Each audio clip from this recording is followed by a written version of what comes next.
साथ। दोस्तों last video में हमने गाय और भैंस की आपस में तुलना की थी और जाना था कि नया डेयरी फार्म शुरू करने के लिए गाय ज्यादा प्रॉफिटेबल होती है या भैंस। आज की इस वीडियो का विषय रखते हैं गाय से नया डेयरी फार्म शुरू करने के लिए सबसे ज्यादा प्रॉफिटेबल और बेस्ट ब्रीड या नस्ल कौन सी होती है, उस ब्रीड की विशेषताएं, पहचान और उससे जुड़ी हुई जरूरी जानकारी आज आपके साथ शेयर करेंगे। चैनल पर पहली बार आए तो सब्सक्राइब जरूर कर लें। अगर आप हमारा 15 इसी के साथ शुरू करते हैं। दोस्तों अपने भारत देश में दूध उत्पादन के लिए बहुत सारी अलग अलग नस्लों को अलग अलग स्टेट्स में वहाँ की स्थितियों के अनुसार, वहाँ के रिसोर्सेज के अनुसार पाला जाता है। जैसा कि अगर हम बात करें अपर स्टेट्स की, जम्मू कश्मीर, पंजाब और हरियाणा, इन तीन स्टेट्स में डेयरी फार्मिंग के लिए एचएफ नस्ल को प्रेफर किया जाता है। अब दोस्तों काफी सारे फार्मर्स के इसके लिए मैसेज भी आते हैं कि पंजाब में इतने ज्यादा एचएफ नस्ल के फार्म क्यों होते हैं। दोस्तों पंजाब में एचएफ नस्ल के फार्म इसलिए होते हैं क्योंकि यहाँ पर सारे रिसोर्सेज अवेलेबल होते हैं।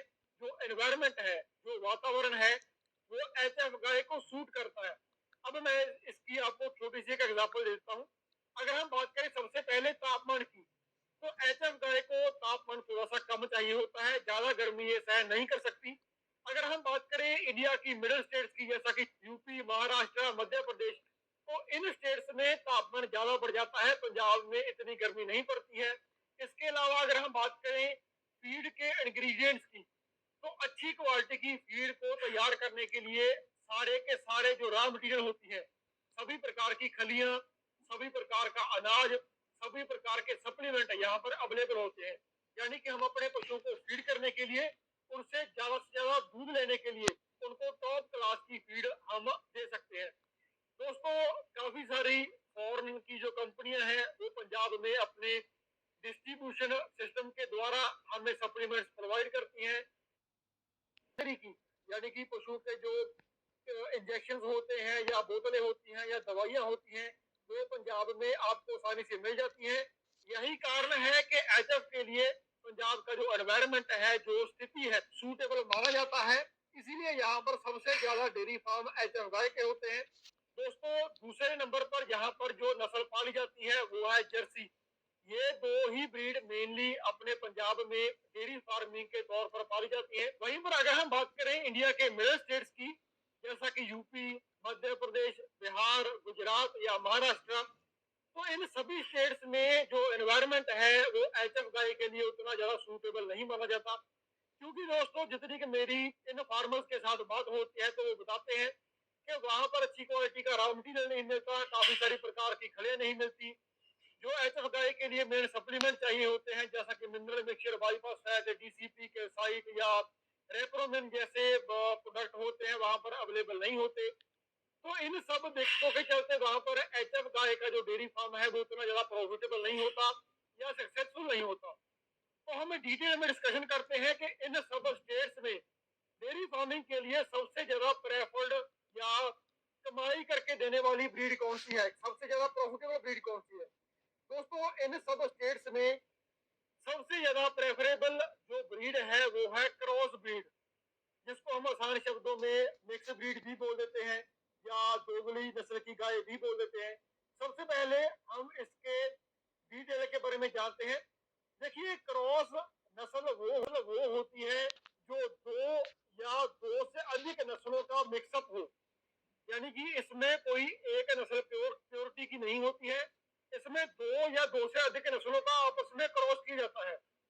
क्रॉस ब्रीड दोस्तों काफी सारी नस्लों की होती है, पर इन सब स्टेट्स में, मिडिल स्टेट्स जो हैं, इन सब स्टेट्स में सबसे ज्यादा जो पॉपुलर क्रॉस ब्रीड है वो है एचएफ और जर्सी का क्रॉस। दोस्तों ये जो ब्रीड है ये सबसे ज्यादा प्रॉफिटेबल मानी जाती है। काफी सारे जो लोअर स्टेट्स के फार्मर हैं वो साहिवाल और एचएफ को भी क्रॉस करते हैं। इसके अलावा कुछ साल पहले एक नस्ल बहुत ज्यादा फेमस हुई थी, बहुत ज्यादा पॉपुलर हुई थी, जो थी ग्रीनलैंडो नस्ल। असल में वो ज्यादा दूध देने वाली एचएफ और ज्यादा दूध देने वाली गिर गाय का आपस में क्रॉस था।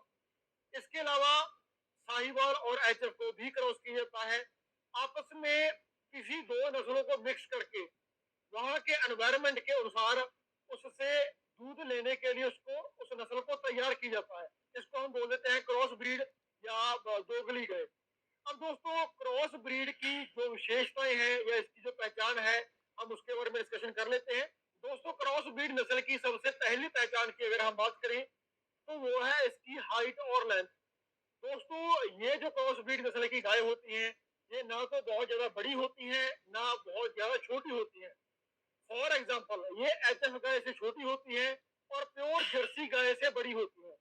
एवरेज इनकी हाइट होती है, एवरेज इनका वेट होता है। एक एवरेज क्रॉस ब्रीड नस्ल की जो गाय है उसका वजन तकरीबन 6 या 650 किलो के आसपास होता है। अगर हम बात करें इसके कलर की तो दोस्तों कलर ये उसके क्रॉस के हिसाब से हो सकता है।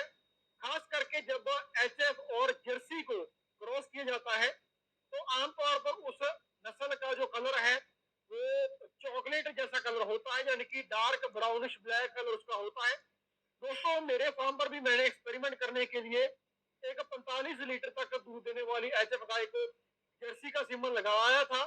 तो उसकी अब अपने पास अपने फार्म पे एक बछड़ी है, तो उसकी भी मैं क्लिप इसमें साथ में ऐड कर दूंगा। तो आप देख सकते हैं दोस्तों ये प्योर क्रॉस ब्रीड है। तो आप देख सकते हैं इस बछड़ी का जो रंग है वो डार्क ब्राउन है। दोस्तों इसके अलावा अगर हम बात करें इसकी दूसरी पहचान की तो ये जो नस्ल होती है इसकी जो स्किन कोड होती है, यानी कि इसकी जो चमड़ी होती है वो काफी ज्यादा मोटी होती है।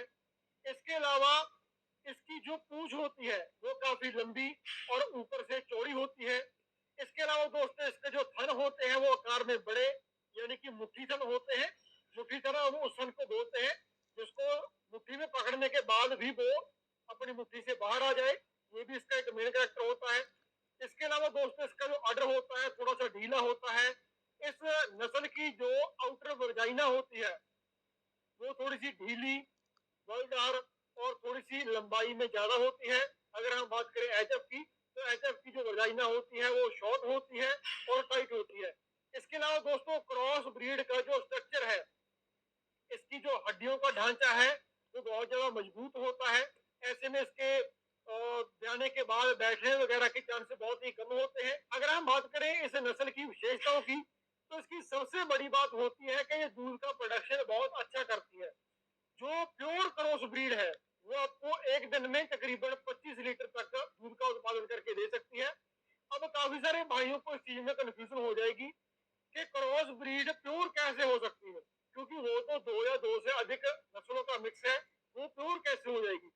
देखिए जब हम दो नस्लों को आपस में क्रॉस करवाते हैं तो उस तैयार की गई हुई नस्ल से हम एक एक्सपेक्टेशन रखते हैं, उससे एक उम्मीद रखते हैं कि वो कितना दूध का प्रोडक्शन हमें एक दिन में दे सकती है। तो एक पैरामीटर रखा जाता है कि जो क्रॉस ब्रीड हमें 25 लीटर तक दूध देगी वो प्योरेस्ट क्रॉस ब्रीड होगी। तो दोस्तों इसका जो दूध है वो काफी ज्यादा होता है। इसके अलावा इसका दूसरा बड़ा फायदा है इसकी दूध की फैट परसेंटेज।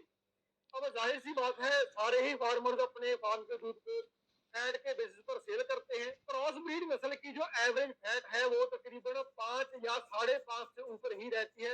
इसके अलावा दोस्तों इसका एक और बड़ा करेक्टर होता है कि ये ज्यादा गर्मी के स्टेट्स में भी सरवाइव कर जाती है। इस नस्ल को बार बार गर्मी के दिनों में नहलाने की जरूरत नहीं पड़ती है, इसके ऊपर बड़े पंखे लगाने की जरूरत नहीं पड़ती है।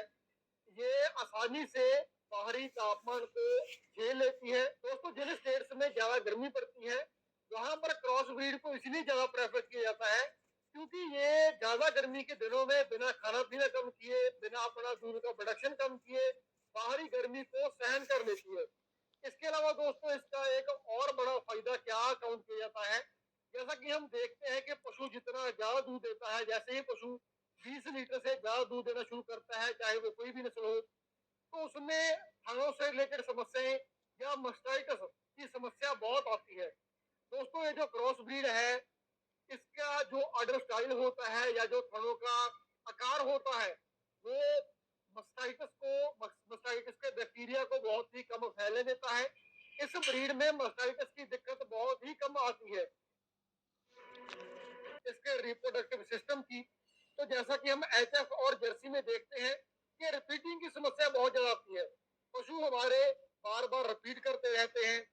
बट दोस्तों जो क्रॉस ब्रीड है इसका ये एक बहुत बड़ा करैक्टर है कि इसमें रिपीटिंग की समस्या बहुत ही कम आती है। अगर आप इस नस्ल को ठीक ठाक क्वालिटी की फीड खिलाते रहते हो, इसको आप भरपेट हरा चारा और भूसा खिला देते हो, तो बहुत ही कम चांसेस है कि ये नस्ल आपके फार्म पर रिपीट कर जाएगी।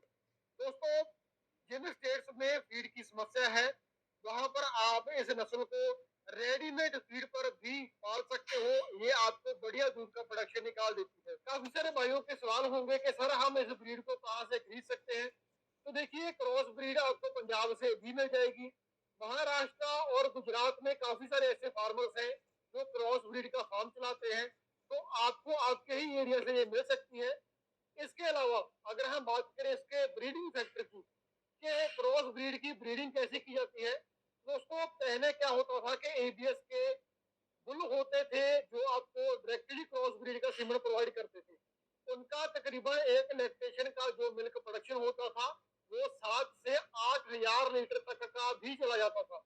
दोस्तों अभी क्या है कि अभी कुछ बुल्स की डेथ हो गई है, या क्रॉस ब्रीड की इतनी ज्यादा डिमांड ना होने के कारण एबीएस ने ये जो सीमेंट्स हैं वो सप्लाई करने बंद कर दिए हैं। इनके दो बुल मेन थे, एक था स्पार्टन और एक था ट्रॉय। ट्रॉय था जीरो और एच गाय का क्रॉस। दोस्तों इनके सीमन हो सकता है कि आपको अवेलेबल हो जाए, तो आप इसके बारे में सर्च कर सकते हो। अगर आपको इसके सीमन नहीं मिलते तो आप डायरेक्टली खुद एचएफ और जर्सी गाय को क्रॉस करके ये नस्ल बढ़ा सकते हो। आगे चल के दोस्तों मान के चलिए, जब आपने एचएफ और जर्सी को क्रॉस करवा दिया, तो अगर वो बच्चे में एचएफ गाय के गुण ज्यादा है तो उसको आप जर्सी का सीमन दोबारा से लगवा सकते हो। अगर उसमें जर्सी के गुण ज्यादा है, यानी कि वो दिखती भी जर्सी जैसी है, वो दूध भी कम देती है, तो आप उसको उस बछड़ी को आप एचएफ गाय का सीमन लगवा सकते हो। इस तरीके से आप क्रॉस ब्रीड की ब्रीडिंग करके उसको और ज्यादा प्योर बना सकते हो और ज्यादा आप दूध का प्रोडक्शन इस नस्ल से ले सकते हो। इसके अलावा दोस्तों अगर आपकी ज्यादा दूध की रिक्वायरमेंट है तो ज्यादा दूध का प्रोडक्शन लेने के लिए आप ज्यादा अच्छे रिकॉर्ड वाले, यानी कि जिसका 12-13 हजार लीटर तक का मिल्क का प्रोडक्शन हो एक लैक्टेशन का, उस एचएफ को आप ज्यादा दूध देने वाली गिर गाय के साथ, जिसका कम से कम 5 से 6 हजार लीटर तक का मिल्क प्रोडक्शन हो, इन दोनों को भी आप उसमें क्रॉस करवा करके एक बढ़िया गिरलैंडो नस्ल खुद ही तैयार कर सकते हो। वो भी दोस्तों काफी ज्यादा हम प्रॉफिटेबल उसको कह सकते हैं, क्योंकि ये सारी समस्या उसमें भी नहीं आती, रिपीट वो भी बहुत कम होती है। तो इसी नस्ल का जो इम्यूनिटी सिस्टम होता है वो काफी बढ़िया होता है। ये बीमार बहुत कम होते हैं, इनमें मस्टाइटिस बहुत कम आएगी। इसके अलावा दोस्तों इनका जो दूध होता है ये A2 कैटेगरी में आता है। जो भाई दूध के बारे में जानकारी रखते हैं वो जानते होंगे कि A1 या A2 मिल्क किसको माना जाता है। दोस्तों एचएफ गाय जो दूध देती है वो A1 कैटेगरी में गिना जाता है, जिसको बोला जाता है कि वो सेहत के लिए उतना अच्छा नहीं है। जो A2 मिल्क है इसका दाम भी ज्यादा होता है और इसको प्रेफर भी ज्यादा किया जाता है। माना ऐसा जाता है कि ये जो A2 दूध होता है ये अपनी सेहत के लिए अच्छा होता है। इसमें काफी सारे ऐसे तत्व पाए जाते हैं जो कैंसर से लड़ने के लिए हमारी हेल्प करते हैं। तो दोस्तों आप इस तरीके से खुद ही क्रॉस ब्रीड को तैयार करके अपना डेयरी फार्म सक्सेसफुल बना सकते हो। दोस्तों आज की इस वीडियो में बस इतना ही। अगर आपके इस वीडियो से रिलेटेड कुछ डाउट्स हैं तो नीचे कमेंट सेक्शन